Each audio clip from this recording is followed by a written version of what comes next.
Now let's use deep research tool next. So I'm going to just copy same. I think I can use this copy here and then open up new chat here.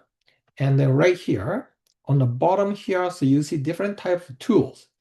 And in the middle, it's like a big megaphone here. And if you click that, you can enable deep research tool here. It says research. And I'm going to do the same prompt again. I just copy and paste the same prompt and then send it away. Now, this is cool about deep research. It asks you get more detailed information, even though I gave AI as detailed as possible. So let's answer to this question.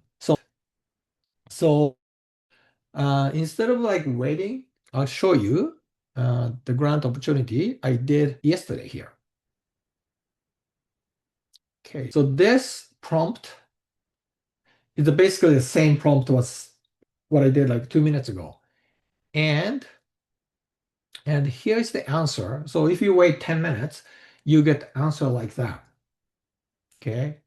It's amazing, just 10 minutes. Back in all day, you just go and open up Google, open up lots of tabs, and it takes days to just look through a list of opportunities. And it gives you some link too. Okay, so how did you access the advanced search?